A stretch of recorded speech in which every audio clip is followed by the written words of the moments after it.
All right, guys. So today is Wednesday, July the 17th. It is my 50th birthday. And so we're going to wrap up what I've been going through for the last 7 months and in this 50 by 50 weight loss challenge. Stay tuned.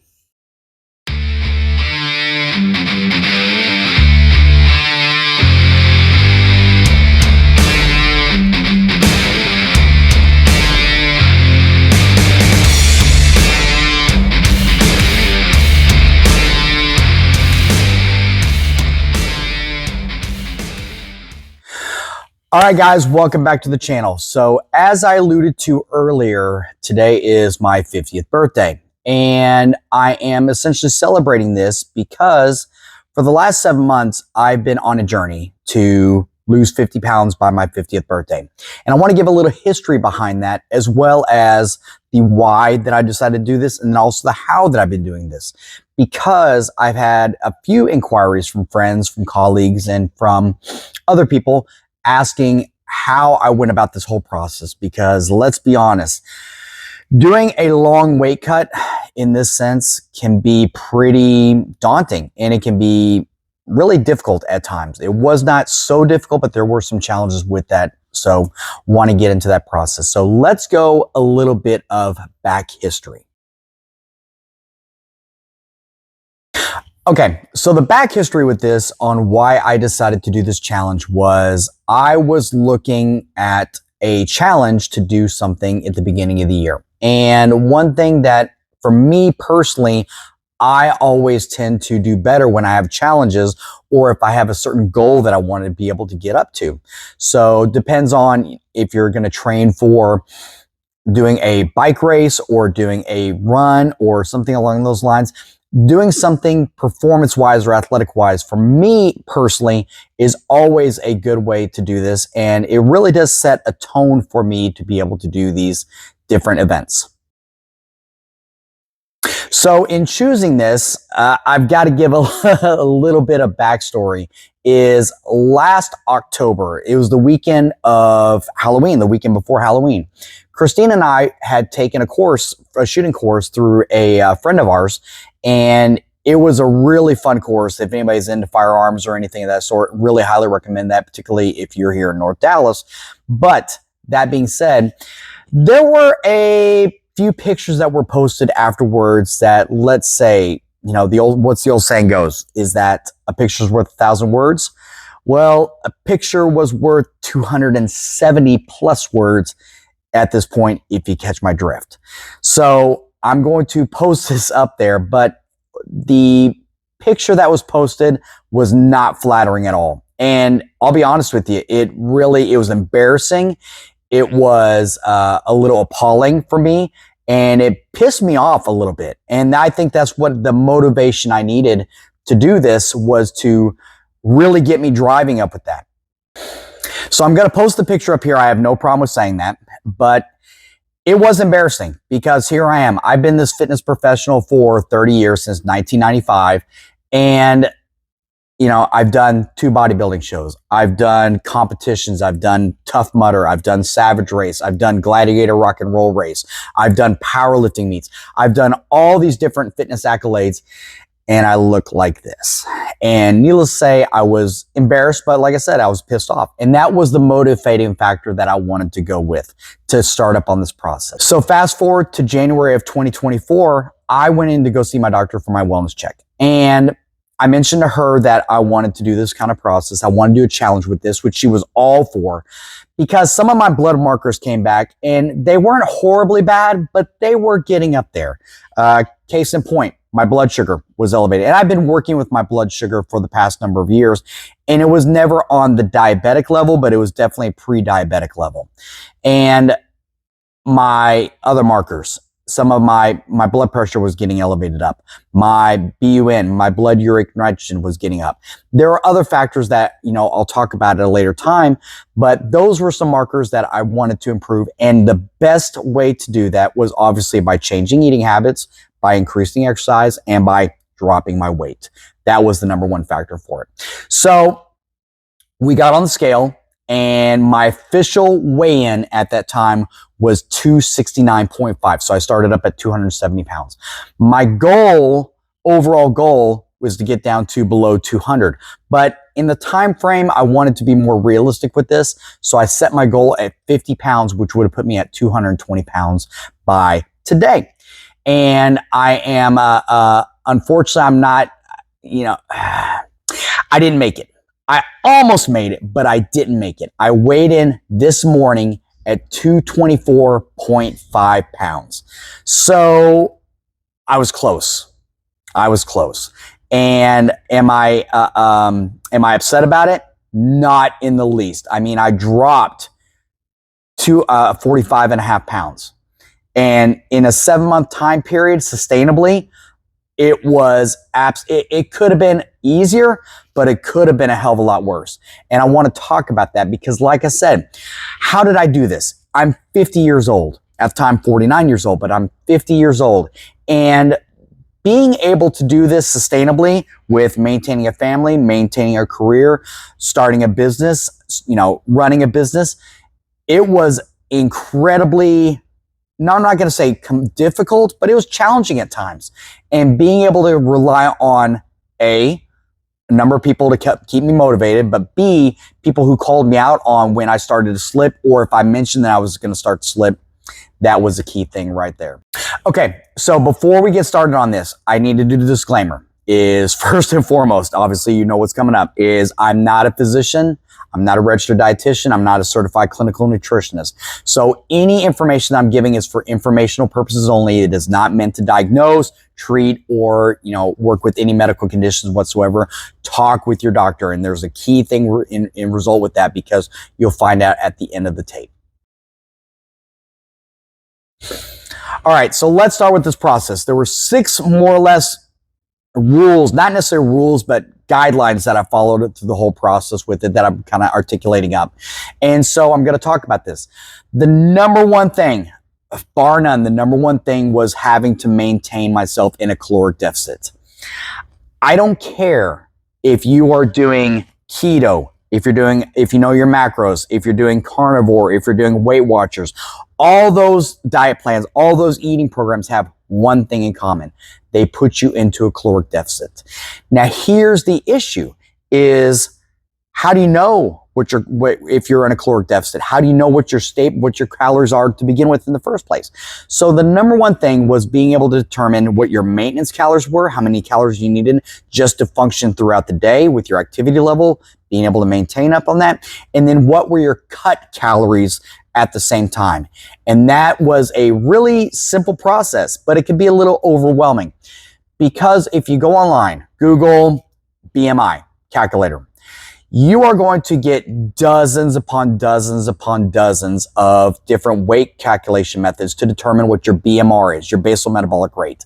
But then you have to take in your activity. You have to take in your ability to digest your food. You're going to have to there are other factors involved with that. So you come up with this number that is pretty daunting at first. Let's say, for example, someone comes up and their BMR is 1,800 calories. Well, then you have to factor in how much activity that they do. That can add in another 700 calories. And you have to look at other factors, how much, your neat calories are. That can add in another. So it can be overwhelming when it comes into those things. I am going to provide you a simple, easy way to do this that is super, super simple and very easy to do with. And I have to give credit where credit is due, because I did not come up with this. I heard this from a gentleman by the name of Jordan Syatt. He's another fitness guy, and got to give credit where credit is due on this. So Jordan, massive props on that. Okay, so let's talk about determining what the difference between your maintenance calories and then your cut calories. So to determine what your maintenance calories are, you're going to take your current weight. So like I said, we're going to use 200 pounds, and we're going to multiply it times 14. So in this scenario, our maintenance calories at this point will be 2,800 calories. And that's how many calories you want to consume on a daily basis in order to be able to maintain your body weight. Now, to determine how many calories that you want to go for your cut, we take your goal weight. So let's say, for example, 180 pounds, you want to lose 20 pounds. So if we lose 100, we would drop down to 180 pounds, you're going to multiply it times 12. So that right there, if I'm not mistaken, is 2,140 calories, somewhere around there. That can be a pretty aggressive cut for some people. That can be really aggressive, particularly right off the bat. So if you go from 2,800 calories to, let's say, 2,200 calories, that's a 600 calorie deficit. And that can, for some people in the very beginning, be a very aggressive cut. The other alternative that you can do with this is take 200 times 12. So now you're going to essentially go from 2,800 calories to 2,400 calories. And that right there can be a little bit easier for people in the very beginning. So that would be essentially the two recommendations that you can start for up on that. All right. Now, I'm not going to talk about macros. I'm not going to talk about carbs, protein. We'll talk about that here in just a little bit, but I want to talk about and get on to number 2 item with this as well. So we're going to talk about the second item. Okay, so my second key thing with this was obviously training. I'm a fitness trainer. I have a gym. I have a jiu-jitsu studio next door. Fitness is my profession, so it's not surprising whatsoever. So the way I set my training up was initially so like I said, I started this up in January. My goal was to increase my activity in the gym area. And I started out by doing a 5-day-a-week training program. I would work out Monday through Friday, and then I would take Saturday and Sunday off. I would actually work out every single day. But here's the thing. I didn't do the traditional bro sets. You got to understand, I grew up in the 90s. I grew up in the early 2000s. And when the old bodybuilding style where it was you trained 4 to 5 days a week. And that was, I remember my first split was shoulders and biceps on Monday. Tuesday was legs. Took Wednesday off. I did my cardio on Wednesday. And then Thursday was chest and triceps. And then Friday was back by itself. Completely bro split back at that time. I've changed it, however, is now I'm doing multiple body parts multiple times during the week. So on Monday, as an example, and I'm going to put up the workout that I used right up here or over here, wherever it's going to go up. I'm going to give you the examples that I did with this, with sets and reps and all that good stuff. But I did on Monday, I chose to do 2 exercises for chest, 2 exercises for back, and then 2 exercises for my shoulders. That's it. That's really it. Like I said, 2 for your chest, 2 for your back, 2 for your shoulders. And then on Tuesday, I did my legs, exercise for my quads, exercise for my hamstrings, and then I did my arms, biceps and triceps. That seemed to be a very effective because I really didn't over-dominate anything. Now, the question I got recently was, why didn't I do my arm training on the same day as I did my chest and my back training? Because that's a long day. If you're doing a lot of chest work and a lot of back work, your secondary muscles are going to be your biceps and your triceps. So they're already pre-exhausted.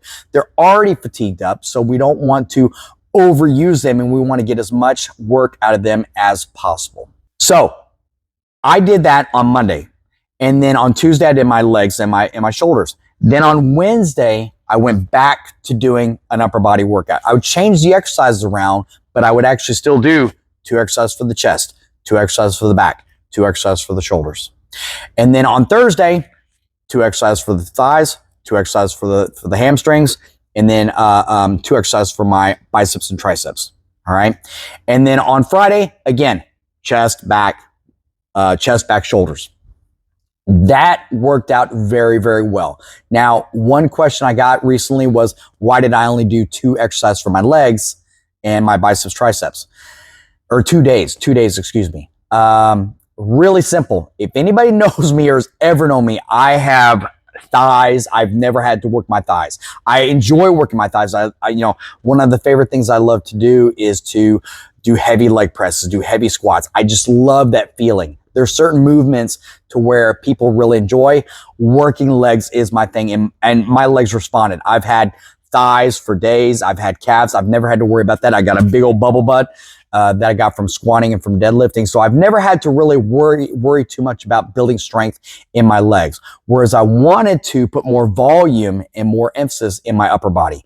So that was the reason why I did that split. Now, as far as my reps and sets, as I mentioned before, I would do 2 to 3 sets per body part. The repetitions, this is the important part. I stopped going heavy about a year and a half ago for the simple reason of I was just hurting all the time and my recovery wasn't where it needed to be. So for my bigger muscle groups, my chest, my back, I would focus on reps of anywhere from 10 to 12 repetitions. That was kind of my sweet spot that I would go with that. So 10 to 12 repetitions per set was a key factor. Now, these were not light by any sense, but it really put a lot of stimulation. It put a lot of growth factor. It put a lot of hypertrophy, and it put a lot of stress on those muscle tissues without overdoing it and risking injury. So I reduced my risk of injury real well. As far as my legs go, because again, larger muscle groups, I could focus on getting around 12 to 15 reps per set. So that's what I'd focus on. For my legs, I'd focus on around 12 to 15 reps per set. On the leg press, I would do sometimes 20 reps because it felt good and I wanted to push it. And there was a safety factor there. I didn't have to worry too much about squats, about losing balance or not being able to get back up. If I got into trouble with leg press, I can just simply use my arms to press, and that does help out. So there were times to where I would actually push it up a little bit more. And then for my arms and my shoulders, I would focus on anywhere between 15 to 20 repetitions. I'd go a little bit lighter, but I would be able to go a lot more volume work to get some enhancement with that as well. So that was what I did. Now, as far as my workout splits, for the first 3 months, January, February, March, I focused on training 5 days a week. That was my drive. Like I said, Monday was upper, Tuesday was lower, Wednesday was upper, Thursday was lower, Friday was upper. And then in April, I started getting a lot more into the cycling, started getting more up onto the bike. And so I took Wednesdays off. So I did upper on Monday, lower on Tuesday, upper on Thursday, lower on Friday. And then I cycled on Saturdays and Sundays. And for Wednesday, that was kind of my active recovery day. I'd get on the bike, the assault bike, the Aerodyne bike, or I'd get on the rower and do something else just a little bit at that point in time. So that seemed to help out with that. That lasted up until about the end or the beginning of May. And then the beginning of May, I really started cranking out the amount of volume that I was doing on cycling. We would be doing 50, 60 miles on Saturdays. So I pulled back on that even more. And I switched my workout days to just Monday, Wednesday, Friday. Tuesday, I was on the assault bike doing interval sprints. And then on Thursday, that was my rowing day to kind of get a little bit of long distance cardio and recovery to get ready for the weekend. That only lasted about maybe 3 weeks, maybe 4 weeks. And because I started noticing my fitness level started decreasing. My strength was actually not maintaining. I was actually losing a little bit of strength. So I pulled back and made the decision last month in June to go back up to 4 days per week, as well as the cycling up on the weekends. And that's where I've been ever since. Okay, so we talked about setting up your maintenance calories. We've also talked about setting up your cut calories. We've talked about your training routine. Let's talk about nutrition specifically and get a little bit more specific into this. So this was a very simple process for me because, again, and I'm going to give credit to where credit is due. Jordan Syatt, I got this from him, is I only came up with 2 numbers that I tracked on a pretty consistent basis. Number 1 was my calories. Again, my cut calories. And we're going to use the same calculation. We're going to use the exact same numbers as we did before, the 2,800 and then the 2,400 calories. So I chose to track with 2,400 calories. That was my initial process in the very beginning. That's the only thing I tracked with in the very beginning with that. The other number that I tracked with that was my protein. Real simple with that. I just did 1 gram per pound or 1 gram per pound of goal body weight. All right. So if my goal is to eventually get to 200 pounds, then that's what I use. I use 200 grams of protein per day, which can be a little daunting for some people. It can be easy for other people. Most people, I will say right off the bat, after 30 years of doing this, most people overestimate the amount of protein that they eat and they underconsume their amount of actual protein. And I fell into that trap as well. There were multiple days to where I found myself only eating, 75, 80 grams, maybe 100 grams of protein per day. And I'm having to make that up later in the day. So learning to plan made a huge difference, but also learning how to backtrack things was a really key thing with that. So for most people, you can get away with a gram per pound. Some people, 1.5 grams per pound, 1.25 grams. You have to figure out what works best for you. For me, like I said, 1 gram per pound of goal body weight was the desired work with that. Now, here's the other question is, how did I do this to where I could do this sustainably for over 7 months? Because anybody that's been on a diet plan for any length of time realizes it can get very difficult over time. Your body adapts. Your body stops making adjustments as quickly as it did. And that can get frustrating. So the way that I heard about this and the way I designed my plan was very simple. I essentially did a 5 to 6 week on, 2 to 3 week off. And so essentially what I did was I would be on my cut for anywhere between 5 to 6 weeks at a time, working on staying in that caloric deficit, maintaining a good protein balance. And then for 2 to 3 weeks afterwards, the goal would be to maintain. I didn't want to lose weight. I just wanted to maintain my weight at that point in time, because that allowed my body to recover essentially. I was going to be eating a little bit more. I'd go up from 2,400 calories to maybe 26, maybe 26 and a half, but it allowed me to settle in and not be so hangry all the time, because there were times to where I would just be at 8 o'clock at night and I'm like, oh gosh, I'm so hungry. I'm getting tired and I'm starting to get hangry at that. That kind of helps to really plan things out, particularly when you have family events or when you have different situations, you're traveling, you have vacations, you can just relax a little bit. So that is exactly what I did. Is I took 6 weeks on, took 5 to 6 weeks. I cycled it through, stayed on my cut, tracked every week, did my weekly weigh-in, and then I take about a week to 3 weeks off and just maintain my calories. There were times, yes, my weight would go up. There were times to where my weight would go down. But trajectory-wise, I stayed on a pretty even keel with that. And so I learned this particular process. We went to a seminar at UT Arlington. This would have been, I want to say, 2017 maybe. Matt Mosley and I went out to this seminar and we saw Dr. Mike Israetel, Chad Wesley Smith, Dr. Quinn Hinnock, a couple different guys from Renaissance Periodization, as well as Juggernaut, performance training. And that was something that I took away from Dr.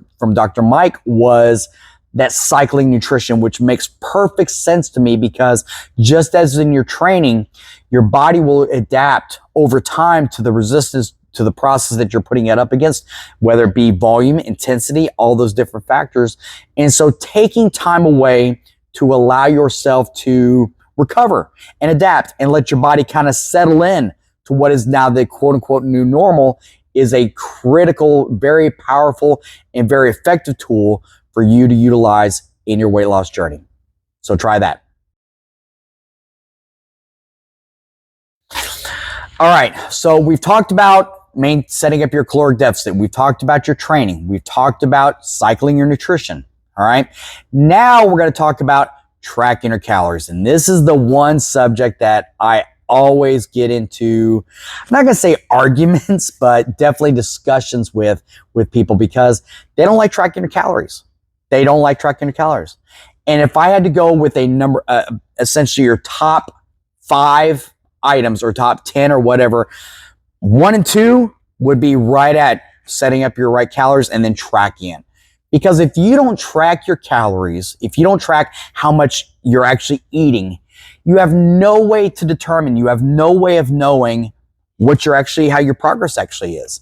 Because you can go back in time. You can look back on the previous 3 weeks. You can look back on the previous 3 days to see how successful you've been. And if you have a great week, then you can look back on that and see what you did. You can see the calories. You can make sure that you're hitting your macros. You can sit there and make sure you're hitting calories.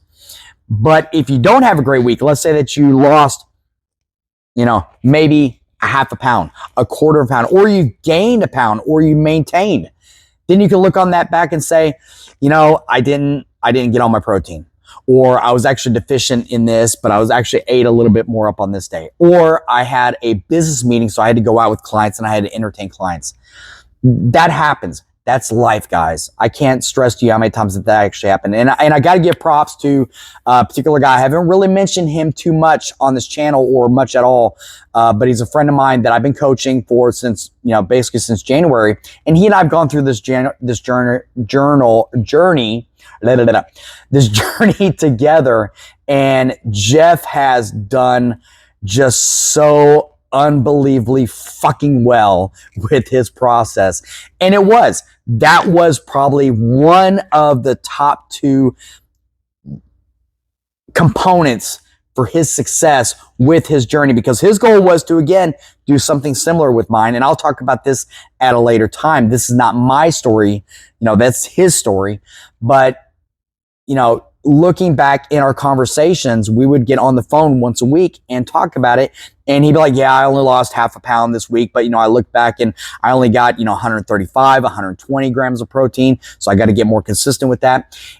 That's how you know.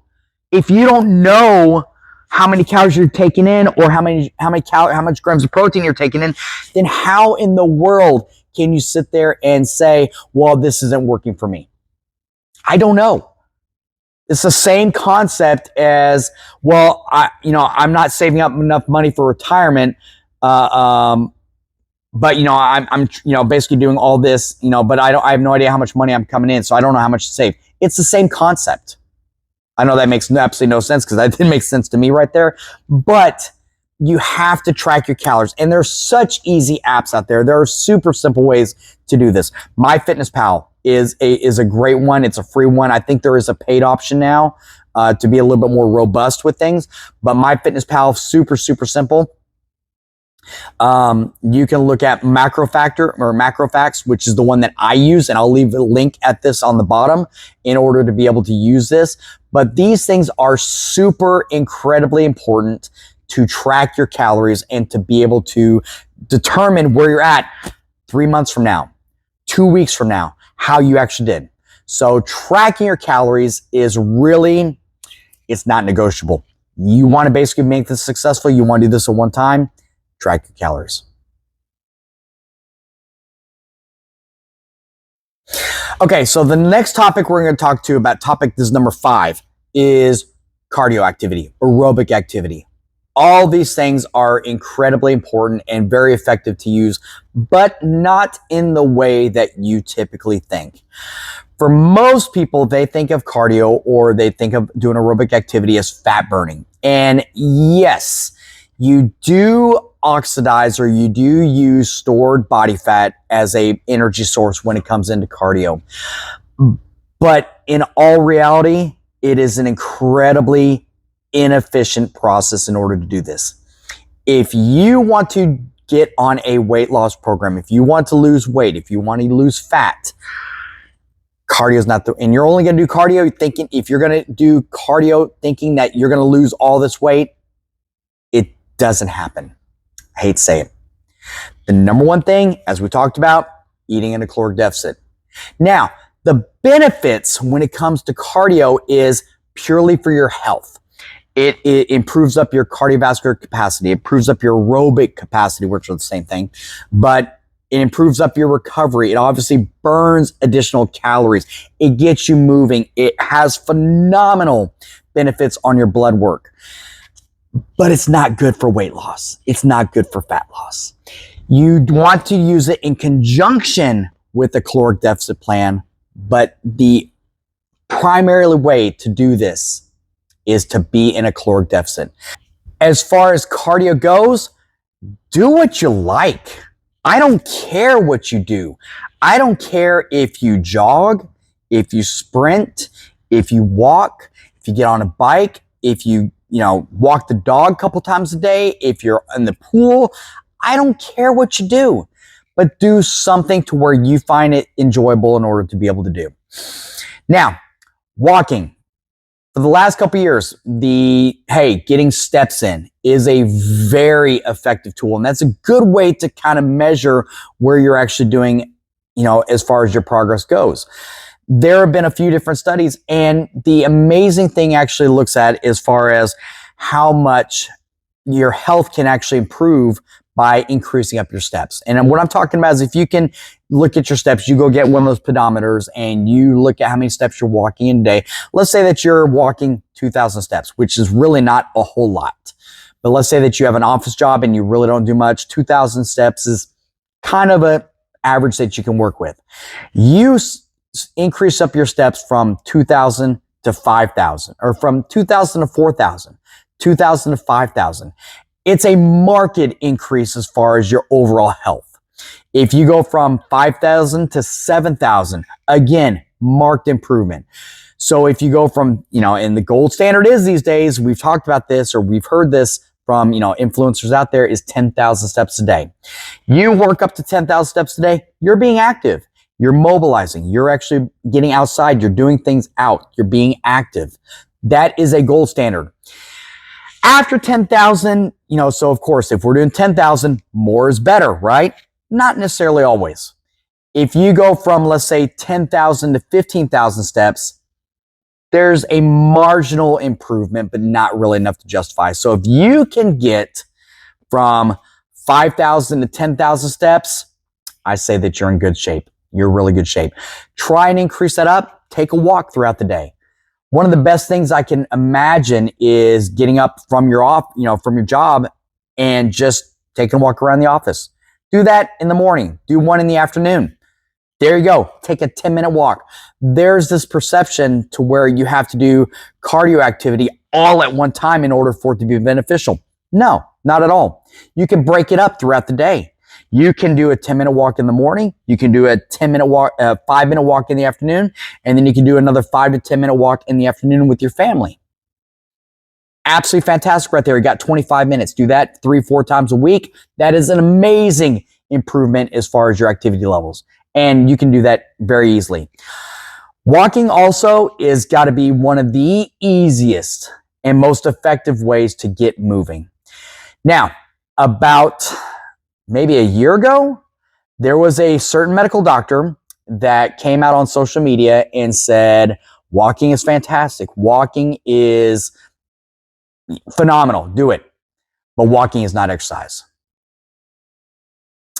The backlash that came about with that was incredible. And I'm not going to use this person's name. I'm sure you can look it up. Very easy to do. But I want to go on record in saying that has got to be the fucking stupidest statement out there. For somebody to come up and claim that walking is not exercise is borderline ridiculous. If that is the activity that you enjoy doing, then do it. Doesn't matter to me. Who am I to tell you what is and what isn't? Now, is it considered zone 3 cardio? Is it the equivalent of going out for a jog or going out for a bike ride for, let's say, an hour? No, of course not. But you have some people to where that's the only activity that they can do. And if now a medical doctor, not a medical, but if a medical physician, if a licensed medical doctor comes up and says, oh, it's not exercise, well, then what the fuck am I doing? Why am I that would be the perception that most people take is, why am I even doing this? Of course it is exercise. Of course you receive benefits from it. If I have somebody that just got done with a surgery and the only thing that they can do is walk, yes, that is exactly what you're going to do. You're going to go out and walk. After my knee surgery, I couldn't do jack shit for months. There were multiple times I was training next door and I'm on crutches, and one of the girls, I'm gonna go and name her name, Avery, kind of started bottoming me out, and I'm sitting down and I had to get over quickly to her. I couldn't do it because I was on crutches. So when it came to just doing something, walking was a fantastic tool in order for me to be able to start getting some function back. So when it comes into those factors, yeah, walking is fantastic. Do what you enjoy doing. By the way, speaking of which, let me kind of talk about this one last thing, is There's been questions in the past of what is more beneficial: walking, jogging, running, biking, all these things, swimming, all those things. They all have good effects. Some things you have to do longer, some things you have to do shorter. Case in point, jogging. If I was to jog a mile, and I'm not jogging a mile because I don't jog, but if I was to jog a mile, I would do that in a very much shorter time than if I was to walk a mile. All right. But the amount of energy, the amount of calories, the amount of work that I do is relatively the same. So is there any benefit to jogging or running versus walking? Not really. Not from an energy expenditure standpoint. It roughly is about the same. There's minor differences. But if your goal is from a performance standard, if your goal is to go out and run a mile and you want to improve your mile time, then go run, obviously. If your goal is to, I want to get ready for a half marathon or a 5K, then you're going to go out and jog. Okay. But when it comes right down to energy expenditure, do what you feel comfortable doing. I could go out and walk a mile. I'm not going to run a mile. I could go out and walk a mile. I don't want to walk a mile, but I could if I want to. I would find that much more enjoyable, and I would do that more often than running a mile.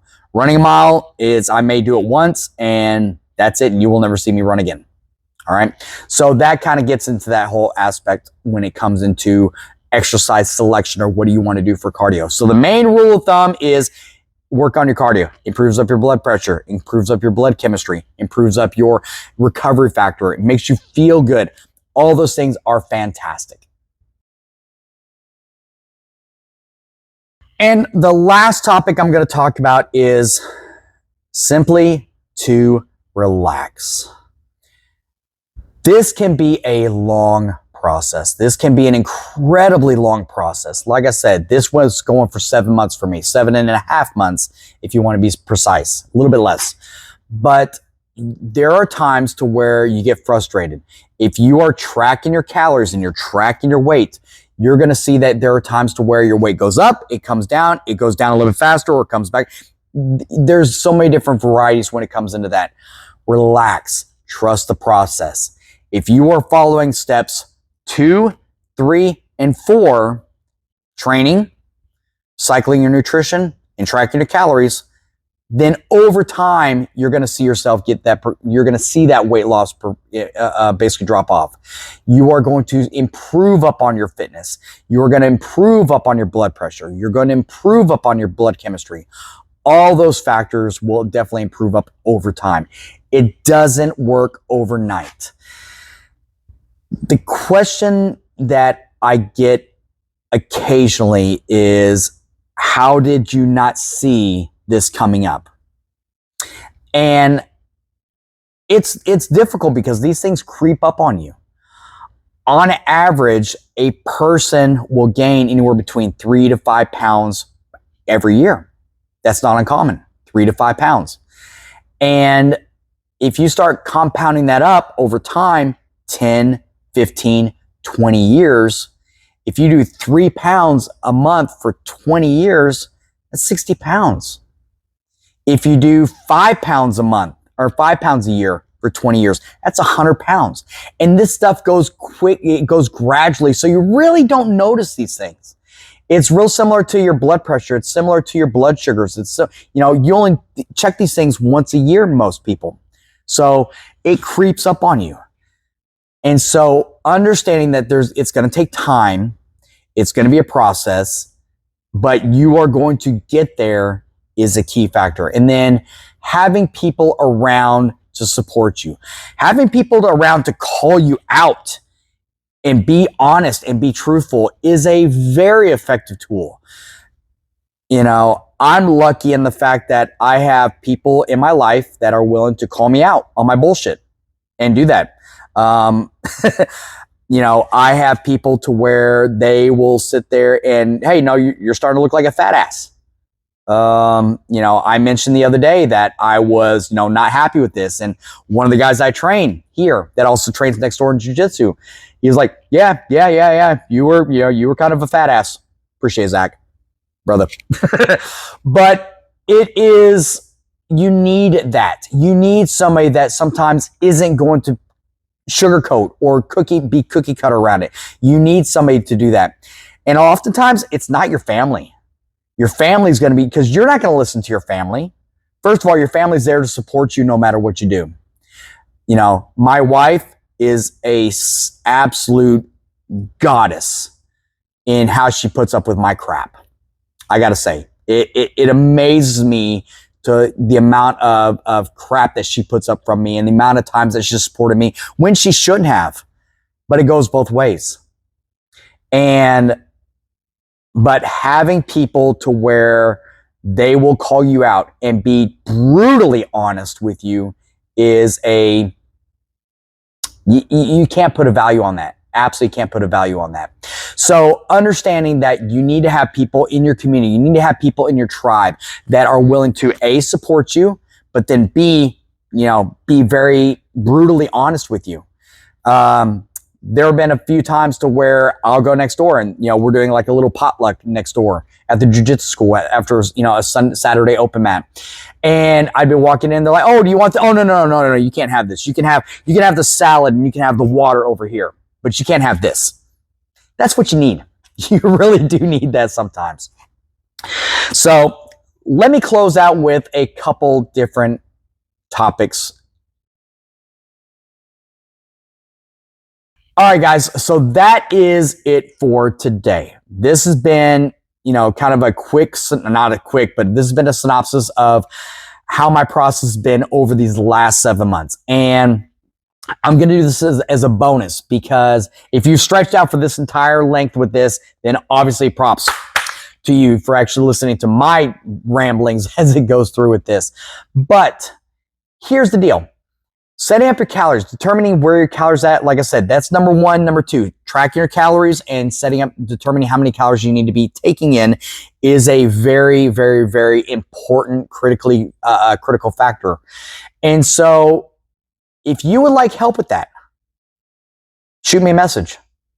I will sit there and establish up your calories. I'll determine what your calorie levels are, and I'll be realistic with that for free. I don't care. If I can help you to do that, then definitely it would be my pleasure in order to be able to do that. And it would be a very simple process. And I know I'm getting myself kind of in the weeds with this because I've done this in the past, and I would have, 50, 60, 70 people say, hey, I need your help with this. Could you help me set up with this? Absolutely no problem. I will do that. If I get 100 people, then it's going to take me a few days, but I will get 100 people their calorie levels. And what I'll do is I'll set up your maintenance calories. I'll set up your cut calories, and I'll kind of go with the two different profiles, the current weight 12 or goal weight 12. And then I'll kind of help establish up a couple things. No strings. This is not an obligation where you have to sign up for training at the same time. No coaching whatsoever. Just my way of helping to get you started up in the right process. Okay. And don't forget, I'm going to include the links to the items that I've been using, my calorie counter, how I actually track my calories, those kind of things. You can use that. You don't have to use that. It's completely up to you. But other than that, guys, have a fantastic Wednesday. This will probably be dropping in on Friday. So you'll get on Friday. So if you get on Friday, whatever day you see this, have a fantastic day. All right, guys. Peace out. We'll talk to you soon.